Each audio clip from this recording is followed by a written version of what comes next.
오늘 함께 읽으실 성경 말씀은 출애굽기 14장 15절부터 31절까지 말씀입니다. 여호와께서 모세에게 이르시되 너는 어찌하여 내게 부르짖느냐? 이스라엘 자손에게 명령하여 앞으로 나아가게 하고 지팡이를 들고 손을 바다 위로 내밀어 그것이 갈라지게 하라. 이스라엘 자손이 바다 가운데서 마른 땅으로 행하리라. 내가 애굽 사람들의 마음을 완악하게 할 것인즉 그들이 그 뒤를 따라 들어갈 것이라. 내가 바로와 그의 모든 군대와 그의 병거와 마병으로 말미암아 영광을 얻으리니 내가 바로와 그의 병거와 마병으로 말미암아 영광을 얻을 때에야 애굽 사람들이 나를 여호와인 줄 알리라 하시더니 이스라엘 진 앞에 가던 하나님의 사자가 그들의 뒤로 옮겨가매 구름기둥도 앞에서 그 뒤로 옮겨 애굽 진과 이스라엘 진 사이에 이르러 서니 저쪽에는 구름과 흑암이 있고 이쪽에는 밤이 밝음으로 밤새도록 저쪽이 이쪽에 가까이 못하였더라. 모세가 바다 위로 손을 내밀매 여호와께서 큰 동풍이 밤새도록 바닷물을 물러가게 하시니 물이 갈라져 바다가 마른 땅이 된지라. 이스라엘 자손이 바다 가운데를 육지로 걸어가고 물은 그들의 좌우에 벽이 되니 애굽 사람들과 바로의 말들 병거들과 그 마병들이 다 그들의 뒤를 추격하여 바다 가운데로 들어오는지라. 새벽에 여호와께서 불과 구름 기둥 가운데서 애국 군대를 보시고 애국 군대를 어지럽게 하시며 그들의 병거 바퀴를 벗겨서 달리기가 어렵게 하시니 애굽 사람들이 이르되 이스라엘 앞에서 우리가 도망하자. 여호와가 그들을 위하여 싸워 애굽 사람들을 치는도다. 여호와께서 모세에게 이르시되 내 손을 바다 위로 내밀어 물이 애굽 사람들과 그들의 병거들과 마병들 위에 다시 흐르게 하라 하시니 모세가 곧 손을 바다 위로 내밀매 새벽이 되어 바다의 힘이 회복된지라. 애굽 사람들이 물을 거슬러 도망하나 여호와께서 애굽 사람들을 바다 가운데 엎으시니 물이 다시 흘러 병거들과 기병들을 덮되 그들의 뒤를 따라 바다에 들어간 바로의 군대를 다 덮으니 하나도 남지 아니하였더라. 그러나 이스라엘 자손은 바다 가운데를 육지로 행하였고 물이 좌우에 벽이 되었더라. 그나라의 여호와께서 이같이 이스라엘을 애굽 사람의 손에서 구원하심에 이스라엘이 바닷가에서 애굽 사람들이 죽어 있는 것을 보았더라. 이스라엘이 여호와께서 애굽 사람들에게 행하신 그 큰 능력을 보았으므로 백성이 여호와를 경외하며 여호와와 그의 종 모세를 믿었더라. 네, 여러분 오늘도 우리 같이 말씀 나눕시다. 오늘 말씀은 출애굽기 14장 15절에서 31절까지의 말씀입니다.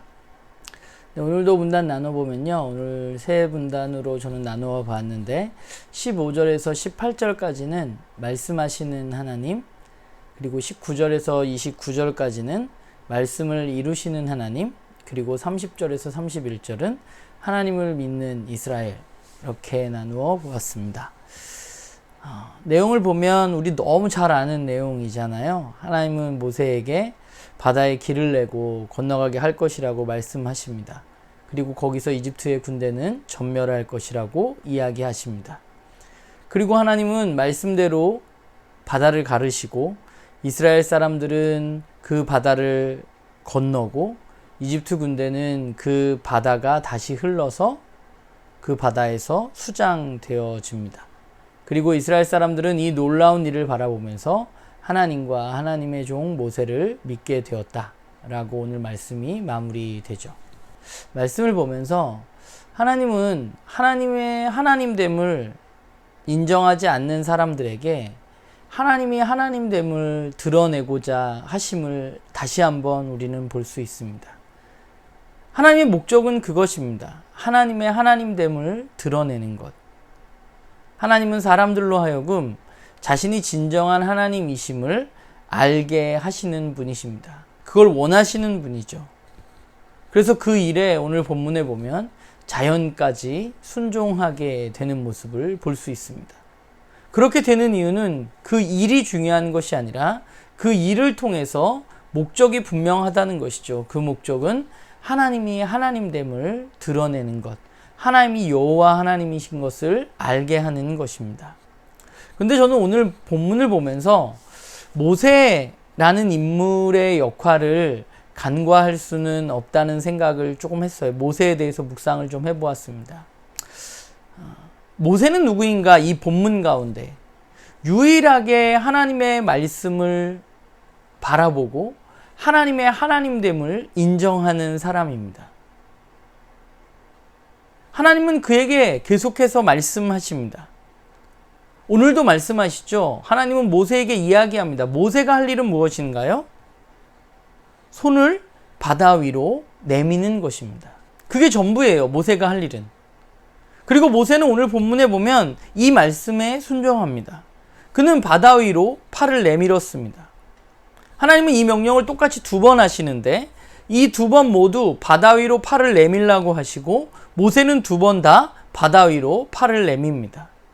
그의 순종으로 어떤 일이 이루어지느냐? 바다가 갈라져서 이스라엘 민족들은 그 바다의 바닥으로 건너게 되었고 그의 순종으로 바닷물은 다시 흐르게 되어서 애굽의 군대는 모두 거기서 죽게 되었습니다. 바다 앞에서 바다를 보면서 팔을 내미는 일은 사실 쉬운 일이죠. 이렇게 팔 내미는 거 쉽잖아요. 너무 간단한 일입니다.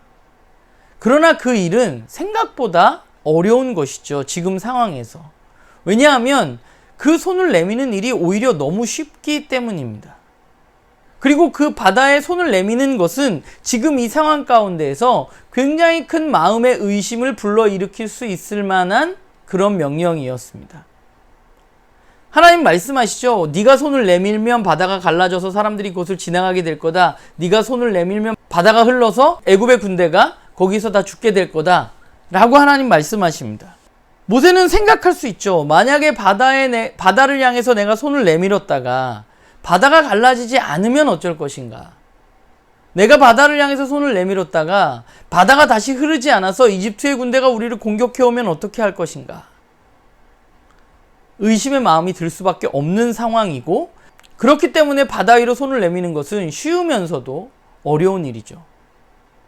그런데 모세는 오늘 본문을 보면 그 말씀에 순종했습니다.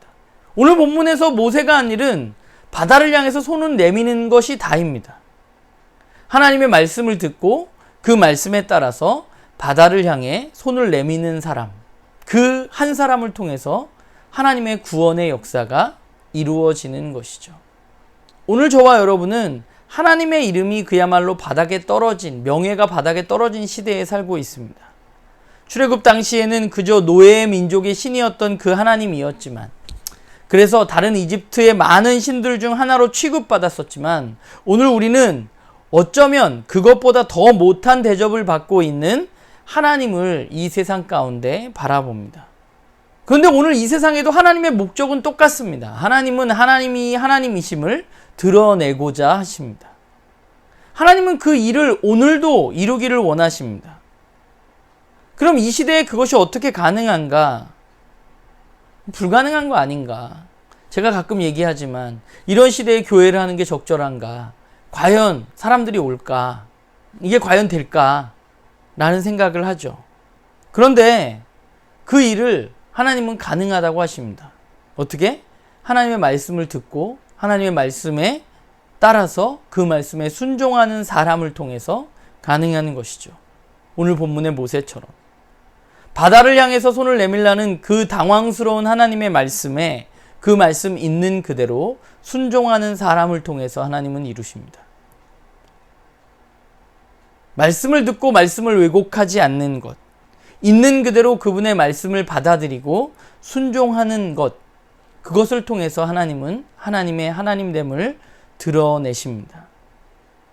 의심이 작동할 수 있는 상황 속에서 하나님의 말씀대로 순종하는 사람, 의심이 아니라 믿음으로 사는 사람, 그래서 손을 내미는 사람, 그 사람을 통해서 하나님은 하나님됨을 드러내시는 것이죠. 그런 생각을 많이 해요. 삼각교회잖아요. 나는 교회는. 과연 교회가 이제 잘 될까? 이 코로나 시대에 우리 과연 될까? 라는 고민을 참 많이 합니다. 그리고 이야기를 하면 할수록 답이 없는 것 같다는 생각을 하게 됩니다. 답이 없는 것처럼 보여요. 실제로. 그런데 하나님의 목적이 무엇인지 오늘 좀 본문을 보면서 생각하게 돼요. 하나님의 목적은 삼각교회가 잘 되고 안 되고의 문제가 아니라 하나님은 그저 하나님의 하나님 되심이 드러나고자 하시는 것이죠. 우리의 목적은 저와 여러분을 통해서 하나님의 하나님됨이 드러나고 있는가? 우리 교회를 통해서 하나님의 하나님됨이 드러나고 있는가가 우리에게 있어서 중요한 목표여야 한다는 것입니다. 그리고 그 목표를 이루기 위해서 우리는 하나님의 말씀을 듣고 하나님의 말씀에 순종하는 삶을 살아야 하는 것이죠. 손을 내밀라고 하면 손을 내미는 신앙이 우리들에게 필요한 것입니다. 지금 필요한 것은 한 사람의 순종이라는 생각을 하게 돼요. 그 순종으로 교회가 잘 되고 안 되고 인원이 늘고 늘어나지 않고 이런 문제를 넘어서서 진짜 중요한 것은 그 순종을 통해서 하나님의 하나님됨이 오늘 이 시대에도 어떤 한 사람에게 전달되어질 수 있다는 사실을 우리는 믿고 그 하나님 말씀에 순종하는 그런 또 그런 우리 나눔교회 식구들 되기를 바랍니다.